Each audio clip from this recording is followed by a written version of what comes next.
বন্ধুরা good morning. তো দেখো এখন বাজে প্রায় ভোর 4টা আর আমি ঘুম থেকে উঠে পড়েছি, কারণ আজকে আমরা যাচ্ছি কলকাতা। তো কলকাতা যাচ্ছি, তো সেই খুশিতে রাত্রে তো ঘুমই হয়নি। তো যাই হোক, তো এখন ভোর 4টা নাগাদ বাজে, আমরা ঘুম থেকে উঠে পড়েছি। আর উঠে হচ্ছে আগে আমরা ট্রেনটা দেখে নিলাম যে কটার সময় আর কি ট্রেনটা এনজেপিতে আসবে। তো দেখলাম যে 7:08 এনজেপিতে আসবে।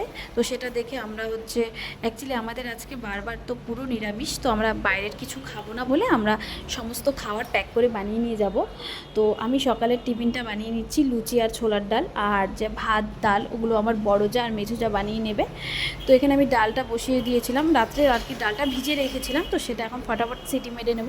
আর এখানে ডালটা করে নিয়েছি, আর আটাটা মেখে নিয়ে তো ওদের রান্নাটা দেখতে গিয়েছিলাম যে কত দূর। তারপরে এসে দেখি আমার বর লুচিগুলো ভেজে নিয়েছে। তো আমার বড় যারও রান্না কমপ্লিট হয়ে গিয়েছে, সমস্ত রান্নাবান্না করে সব খাবার দাবার ব্যাগে আর কি প্যাক করে নিয়েছি। এদিকে আমার বর আর আমার ছেলে রেডি হয়ে নিয়েছে, সবাই রেডি হয়ে নিয়েছি। বাট টোটো যে করে যাব সেটা আসতে লেট হচ্ছিলো বলে আর কি আমরা একটু ঘোরাঘুরি করছিলাম।